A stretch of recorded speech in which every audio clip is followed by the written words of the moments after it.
Esta é uma vitória da Ucrânia. Magyar anunciou o primeiro veredito da Rússia. Uma decisão que faz Moscou tremer. Kiev triunfa. Zelensky finalmente conseguiu. A Hungria retorna ao plano de uma Europa independente. Paralelamente, o fim da era Trump. Uma dura reviravolta política na América. Celebridades dos Estados Unidos aposentam Trump politicamente e o chamam abertamente de inadequado.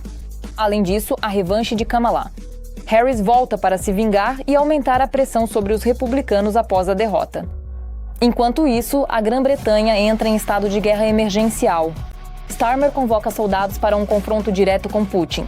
Londres está pronta para lutar até o fim. E tudo isso aconteceu agora mesmo. Olá, eu sou Darina Rutskalo e estamos começando. Este é um verdadeiro rompimento das redes de Moscou na Europa. A derrota de Orbán iniciou um processo fenomenal. A Ucrânia fortalece drasticamente suas posições e ganha novo espaço para decisões, enquanto a influência russa no coração da União Europeia literalmente desmorona. É o que escreve o jornalista Dmytro Gordon, citando um artigo do Financial Times. Kiev é o principal vencedor fora da Hungria nestas eleições, enquanto Moscou é o principal perdedor. Orbán era o ativo mais útil do Kremlin dentro da União Europeia, criando atrasos, divisões e paralisia, observa o jornal. A vitória de Magyar foi um sinal. A influência do Kremlin e as narrativas políticas não garantem mais resultados, apesar de anos de esforços e recursos. O mapa do poder europeu começa a mudar diante de nossos olhos. Será que agora Volodymyr Zelensky liderará o Ocidente? Zelensky não se intimidou e elevou as apostas ao nível de igualdade. Ele não fez concessões, não liberou o petróleo pelo trecho da amizade danificado pela Rússia, como sugerido na Europa em resposta à chantagem de Orbán, não quebrou, resistiu até o fim, esperou pelas eleições, aguardou, suportou e venceu. Então sim, esta é uma vitória, a maior vitória política do mundo livre na era Trump. Além disso, em círculos analíticos já se fala abertamente que a vitória foi conquistada pelo exército ucraniano. De certa forma, pode-se dizer que as Forças Armadas da Ucrânia venceram as eleições na Hungria. E agora um momento épico. As eleições húngaras repercutiram muito além de Budapeste. E a lista de pontos negativos aqui é muito reveladora. A publicação Político diz abertamente que não apenas o povo de Orbán saiu perdendo, mas também aqueles que apostaram nele, da equipe de Trump a círculos empresariais e centros analíticos ligados ao seu sistema. Um golpe à parte no Kremlin. O líder mais pró-Kremlin na União Europeia comparou-se a um rato ajudando um leão preso em redes, ou seja, Putin. E aqui estão as primeiras declarações ousadas. Magyar sinalizou que a Hungria não jogará mais pelas regras de Moscou. O político decidiu reduzir a dependência do petróleo russo e está pronto para falar com Putin, mas agora apenas nos termos de Budapeste. Claro, se as circunstâncias exigirem, teremos que nos sentar à mesa de negociações com o presidente russo. Nem a posição geográfica da Rússia, nem a posição da Hungria mudarão. Nossa dependência energética também não desaparecerá tão cedo. Precisamos fortalecer a diversificação, mas isso não acontece instantaneamente. Se for necessário, negociaremos, mas não seremos amigos. Como vemos, a vitória de Magyar para Kiev não é apenas uma mudança política, é um triunfo tangível no grande jogo europeu, onde o que está em jogo é o futuro de todo o continente. E o mais importante, o equilíbrio de influência está mudando, e a Ucrânia, pela primeira vez em muito tempo, está na oposição, onde sua voz soa muito mais alto. A estrutura política de Donald Trump está rachando e literalmente desmoronando diante de nossos olhos. Ainda este ano, Trump poderá ser destituído do cargo de presidente dos Estados Unidos. Isso é relatado pela mídia, citando as palavras do jornalista do pool da Casa Branca, Simon Ateba. E aqui estão os primeiros sinais. Mesmo aqueles que ontem o apoiavam firmemente agora estão se afastando.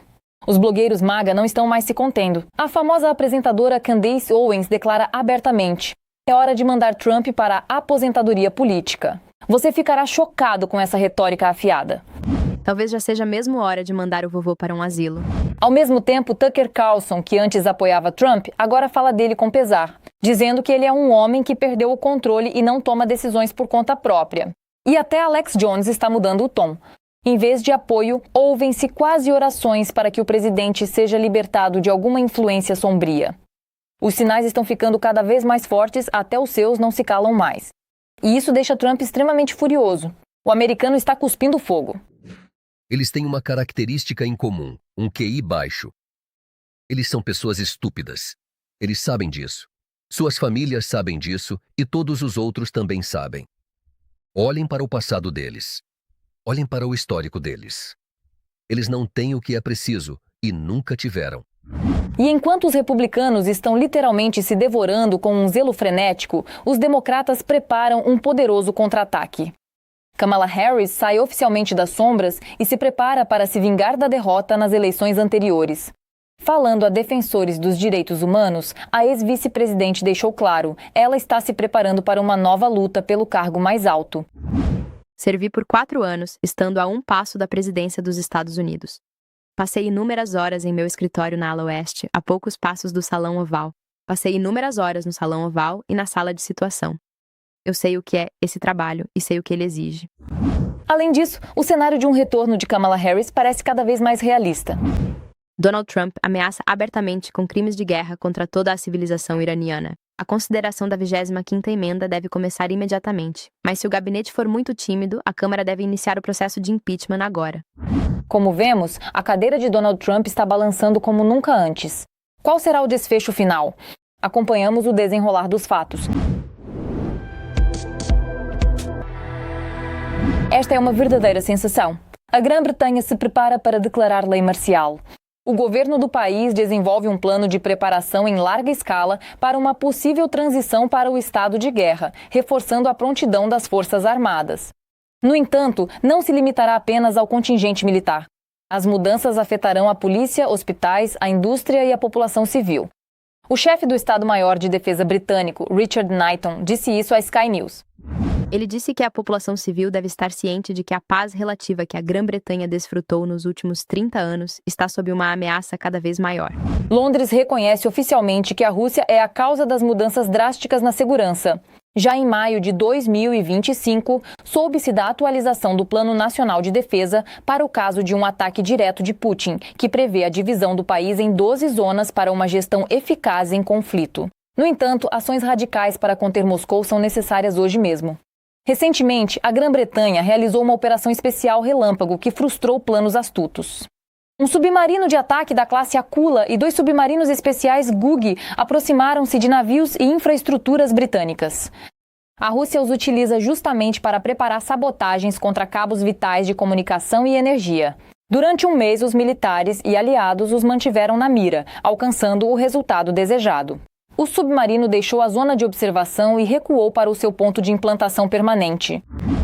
A operação secreta de Putin falhou porque este governo cumpre o nosso primeiro dever: proteger a Grã-Bretanha. O primeiro-ministro britânico também não se contém mais. Estou farto. Com essas palavras, o premier britânico criticou duramente os jogos de Putin e Trump.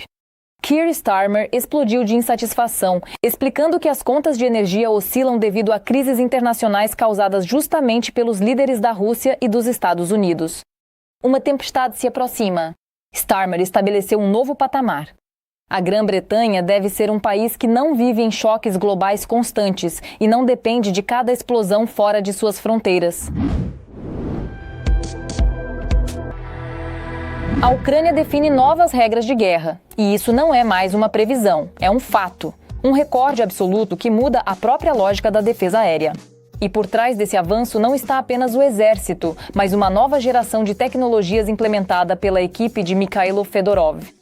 Drones, sistemas com inteligência artificial e decisões de gestão rápidas já operam em combate e trazem resultados tangíveis. Enquanto o inimigo tenta aumentar a pressão, a Ucrânia o supera em ritmo e tecnologia. Como isso foi possível e para onde essa corrida nos leva? Mais detalhes na reportagem. A Ucrânia estabelece novas regras de guerra e o faz com uma velocidade recorde. Em março de 2026, drones interceptadores ucranianos destruíram mais de 33 mil drones inimigos. E não são apenas números. É um recorde absoluto, que é o dobro dos números do mês anterior. Na lista de destruídos, Shahed, Orlans, Zala, Molnia, Gerbera, todo o arsenal que a Rússia usa para o terror. Mas agora esses drones estão caindo em massa ainda no céu. Parece que a chave para essa mudança são tecnologias que ontem pareciam ficção científica. No centro está Mikhailo Fedorov, que afirma abertamente: drones interceptadores tornaram-se a base da defesa aérea ucraniana. Esta é uma inovação tecnológica ucraniana que já está sendo usada ativamente para combater ataques massivos. Na verdade, a Ucrânia está criando um novo modelo de guerra, rápido, preciso e escalável. Mas o inimigo também está se adaptando. E o principal desafio agora são os Shaheds a jato, cuja velocidade torna a interceptação muito mais difícil. Mas a resposta já está sendo preparada.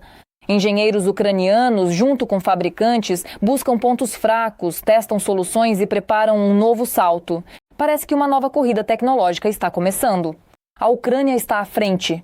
O cluster de defesa Brave One já apoiou dezenas de projetos. No âmbito do programa com a União Europeia, as empresas receberão até 150 mil euros para criar novos interceptadores que podem ultrapassar 450 km por hora. 50 modelos de inteligência artificial estão sendo testados para detectar e destruir alvos em qualquer clima e a qualquer hora.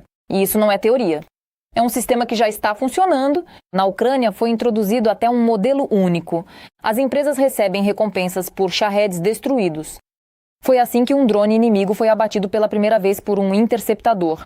E por ordem de Volodymyr Zelensky, contratos para 2026 já estão sendo planejados. Treinamento de pilotos, novos campos de teste e ampliação da produção. Dei aos fabricantes duas tarefas principais: desenvolver drones interceptadores a jato e sistemas de mira alternativos. Mas parece que o principal já aconteceu. A Ucrânia não está apenas se defendendo, ela está ditando o ritmo. O fronte está mudando, o exército está mudando e nesta guerra o que decide cada vez mais não é a quantidade, mas a tecnologia. E é exatamente aqui que a Ucrânia já saiu na frente. Além disso, está partindo para uma ofensiva tecnológica em larga escala em todos os níveis do fronte. Mas a principal questão que surge é como esse efeito será ampliado daqui para frente. A resposta está na nova estratégia do Ministério da Defesa. Sob a liderança de Mikhailo Fedorov, a Ucrânia está aumentando drasticamente o fornecimento de minas de engenharia e munições para drones. As mesmas ferramentas que já estão mudando a situação no campo de batalha. E os números falam por si. Nos primeiros 3 meses de 2026, já entregamos mais de 50% do volume total desses itens fornecidos em todo o ano de 2025. Até o final do ano, os volumes serão significativamente maiores. Isso significa apenas uma coisa: o ritmo da guerra está acelerando.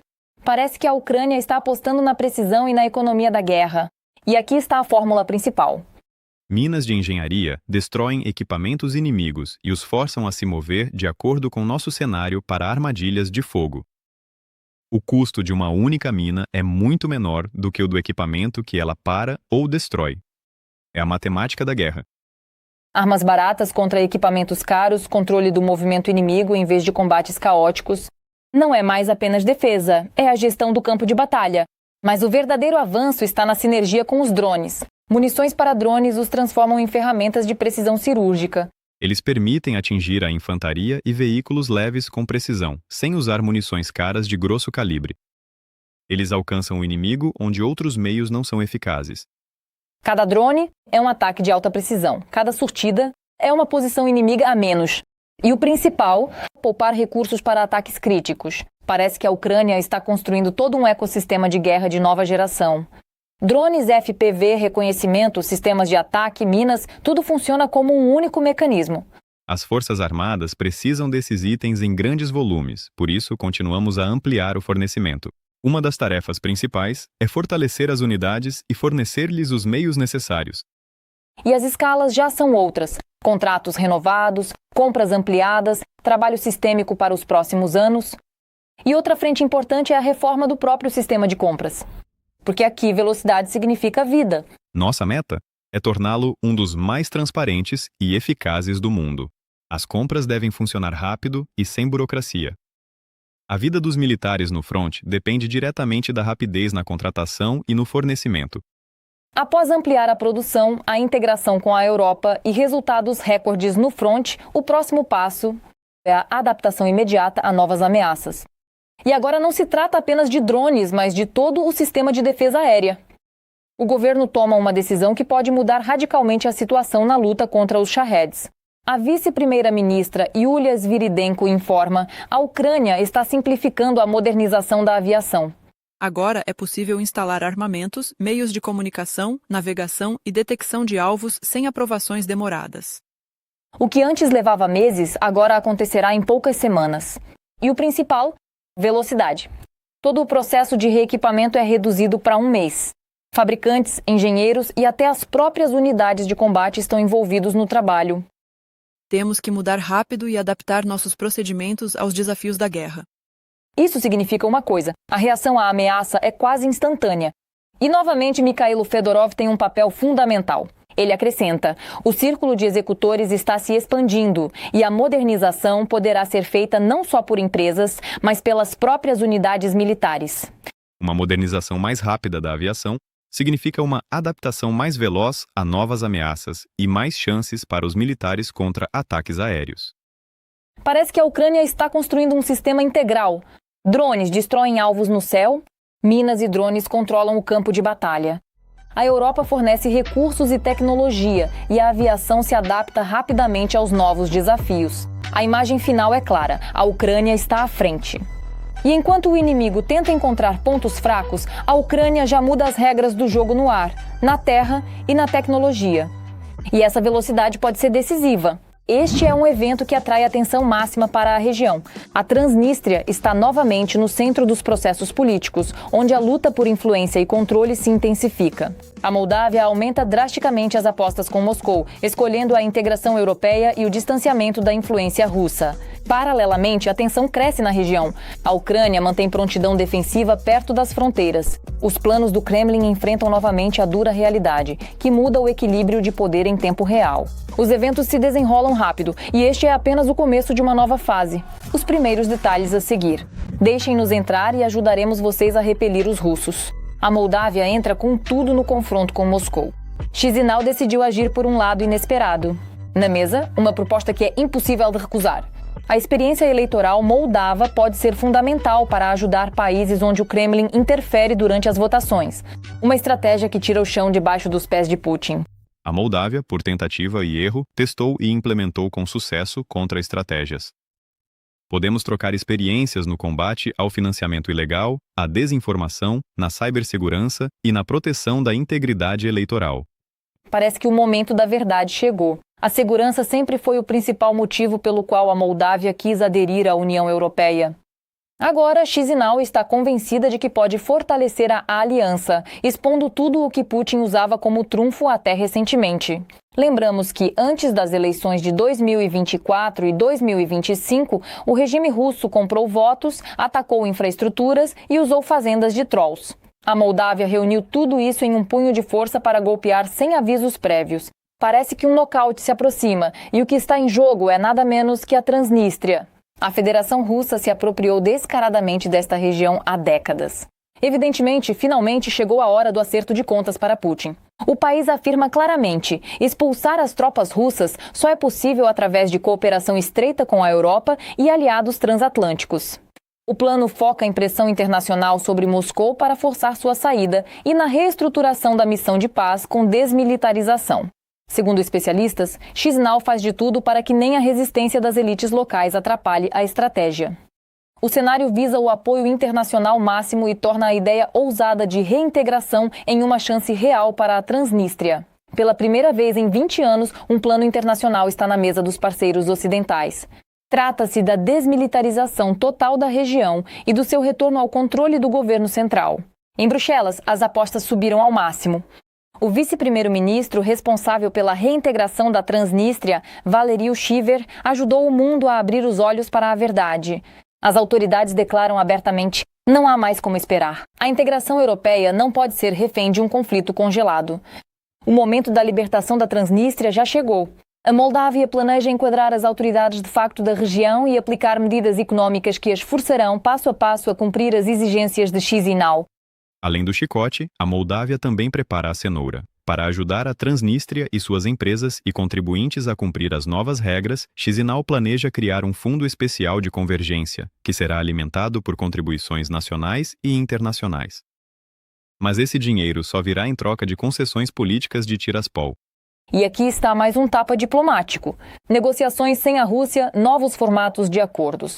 A Moldávia está se afastando do antigo cenário 5+2 e passando para a comunicação direta 1+1 entre Chisinau e Tiraspol, evitando efetivamente a influência russa direta no diálogo. A influência de Moscou na Transnistria está sendo cortada não apenas por nocautes políticos, mas também por ações reais. A região está praticamente isolada de qualquer suprimento militar e os ocupantes se viram em uma armadilha sem saída. Cada passo deles pode se tornar um erro fatal. Fontes da mídia confirmam: as forças de Putin sofreram um isolamento total.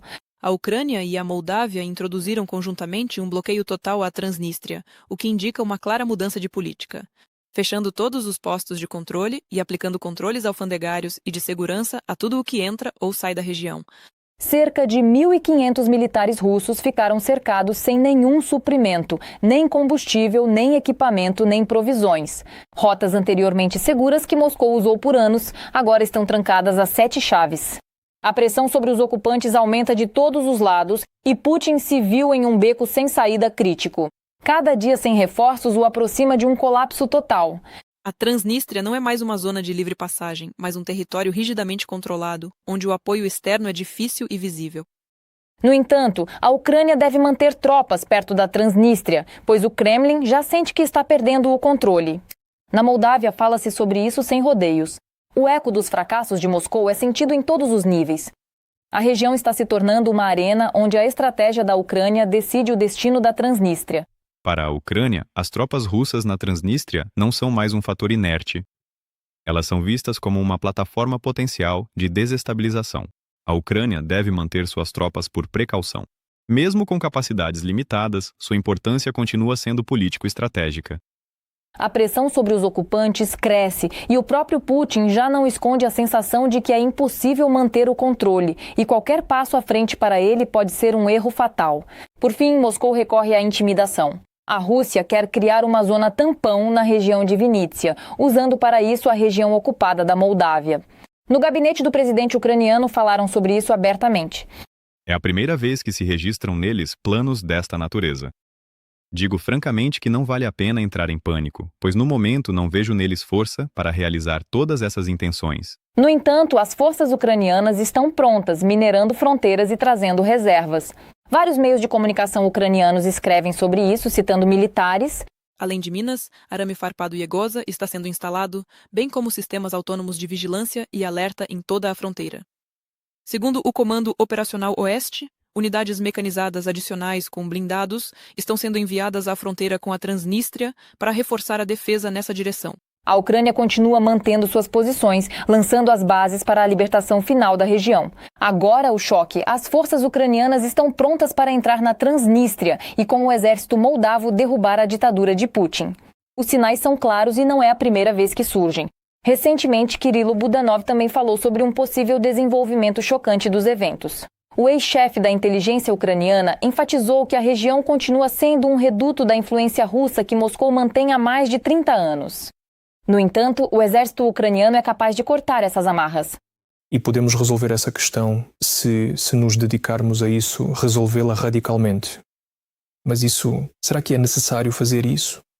Aqui já começam essas questões geopolíticas. O Ministério das Relações Exteriores da Ucrânia enfatiza a posição clara de Kiev não é um gesto militar, mas uma limpeza geopolítica de destroços. No entanto, se a Moldávia pedir ajuda, os ucranianos não hesitarão. Estamos prontos para ajudar os amigos moldavos, mas devemos nos concentrar em nosso próprio caminho. Embora eu compartilhe a opinião de que a segurança da Ucrânia e da Moldávia são inseparáveis. Por isso, fico feliz em ver que o lado moldavo entende claramente o papel e a importância da Ucrânia na segurança regional. Em suma, a Moldávia pressiona Moscou diplomaticamente. As forças ucranianas estão prontas e isso cria uma chance real de uma solução pacífica para o conflito.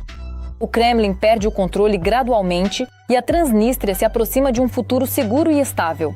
A determinação estratégica de Kiev e o apoio de parceiros internacionais tornam a vitória quase inevitável. O dragão japonês acordou, a era do silêncio terminou. O que Putin tanto temia aconteceu. O gigante silencioso da Ásia livrou-se das algemas do pacifismo e desfere um golpe devastador nas costas do agressor. Tóquio entra oficialmente no jogo ao lado da Ucrânia. E não é apenas ajuda, é uma reviravolta total na geopolítica. Enquanto Moscou contava com a neutralidade do Oriente, os samurais desembainharam suas espadas. Todos os detalhes sobre isso a seguir. O fim da Era do Silêncio. O dragão japonês acordou. Por muito tempo, o Japão foi um gigante silencioso para o mundo. Economia forte, muito dinheiro, mas recusa total de um papel militar devido à Constituição pacifista. Mas a invasão em larga escala da Rússia na Ucrânia em 2022 abalou esse mundo pacífico. Tóquio percebeu, se a fera furiosa não for detida na Europa, amanhã as chamas envolverão a Ásia.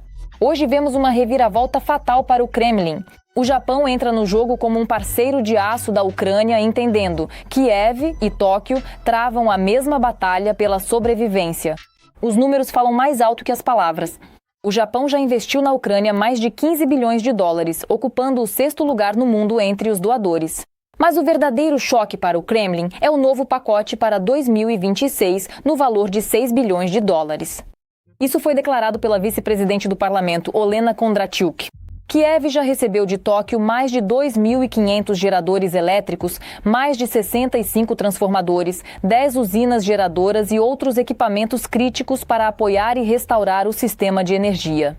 6 bilhões é quase 40% de toda a ajuda dos anos anteriores somada. Tóquio não está mais apenas ajudando a economia ucraniana a sobreviver, mas investindo em segurança sistêmica, comprando radares, máquinas de desminagem e equipamentos de alta tecnologia que colocam nosso exército um nível acima dos ocupantes. Mas a principal revolução está acontecendo nas leis. Até recentemente, o Japão proibia o fornecimento de tanques, artilharia, mísseis, navios e aviões, as chamadas 5 categorias. Mas já na primeira metade de 2026, essas restrições serão removidas. Em fevereiro deste ano, representantes da OTAN declararam que o Japão planeja se juntar à iniciativa Pearl para apoiar a Ucrânia. Isso abre caminho para o fornecimento sistêmico de equipamentos de uso duplo, de sistemas de comunicação seguros e defesa cibernética a poderosos complexos de radar que podem cegar o inimigo a centenas de quilômetros. Indo além do fornecimento de materiais específicos, vale considerar a dimensão mais ampla da participação japonesa, transferência de tecnologia, know-how e práticas institucionais. O Japão acumulou competência única em várias áreas diretamente relevantes para as necessidades da Ucrânia. Mas este não é um jogo de um lado só. Tóquio tem interesse vital na experiência de combate única que a Ucrânia adquire diariamente, usando os sistemas mais recentes em condições de guerra real. Esta aliança tecnológica transforma o apoio do humanitário em parceria. Mas há um problema, ou melhor, um espinho no lado de Tóquio. É Moscou. Tóquio sai para a caça. O país declarou abertamente a ameaça da Federação Russa. O ministro da Defesa desferiu um golpe devastador na diplomacia. A guerra na Ucrânia é um ataque direto à segurança do Japão. O motivo surgiu. A Coreia do Norte está enviando seus militares para o fronte com os russos para ganhar experiência de combate infernal e tecnologia. A guerra na Ucrânia não é algo distante. Lá, os militares norte-coreanos estudam novas formas de combate, com drones, inteligência artificial, no ciberespaço e com armas tradicionais. Quando eles voltarem para a Coreia do Norte, surge a pergunta: para que exatamente essa experiência será usada e contra quem? O ministro está furioso. Para o Japão é vital revelar os motivos secretos de Kim Jong-un e Putin, pois esta aliança militar torna o leste asiático um barril de pólvora pronto para explodir a qualquer segundo. Mas a vingança contra a Rússia já está preparada. O Kremlin está na armadilha do poder brando. O governo do Japão lança um plano de anexação silenciosa das Kurilas através da economia. Tóquio propôs a Moscou um esquema detalhado para tomar a iniciativa nas ilhas, do controle total sobre a ecologia à medicina remota de Hokkaido. Prevê-se que médicos japoneses possam consultar tanto pacientes quanto médicos russos locais, inclusive de forma online. Empresas privadas russas e japonesas, segundo Tóquio, poderiam organizar cruzeiros marítimos para turistas japoneses em algumas ilhas das Kurilas do Sul. As autoridades japonesas também esperam que ecologistas de ambos os países possam trabalhar juntos na preservação do meio ambiente. A Rússia parece estar perdendo o direito exclusivo sobre as ilhas sob o pretexto de cooperação. Mas isso não é tudo. No setor pesqueiro, o Japão prepara para Moscou uma isca que é impossível de recusar: processamento conjunto de peixe e uma captura relâmpago do mercado de frutos do mar. Tóquio está, de fato, tomando os recursos das ilhas para si. E aqui Moscou deve se preocupar, pois todos esses passos de Tóquio sobre as Kurilas não são por acaso. O Japão confirmou oficialmente: as Ilhas Kurilas são território ocupado que a URSS tomou ilegalmente. A Federação Russa considera as ilhas parte da região de Sakhalina, mas o Japão as inclui no distrito de Nemuro, em Hokkaido. O secretário-geral do governo japonês reafirmou a extensão da soberania do Japão sobre estas ilhas. Os territórios do norte são ilhas sobre as quais se estende a soberania do nosso país, território nativo do nosso estado. A posição do governo do Japão não mudou. O objeto das negociações para um tratado de paz é a posse territorial das 4 ilhas. Esta é a posição consistente do nosso país. Moscou está tremendo. Nikolai Patrushev foi tomado por uma verdadeira histeria. O assessor de Putin vê nas ações de Tóquio a preparação para uma retomada total dos territórios pela força. Ele grita sobre novas reivindicações territoriais que acabarão com a Rússia. Segundo Patrushev, Tóquio seria movida pela sede de lucro. Os japoneses querem as riquezas do subsolo russo e os biorrecursos das Kurilas. O medo tem olhos grandes. O Japão prepara o terreno para novas reivindicações territoriais, inclusive nas águas dos mares que banham a Rússia, o que ameaça diretamente a segurança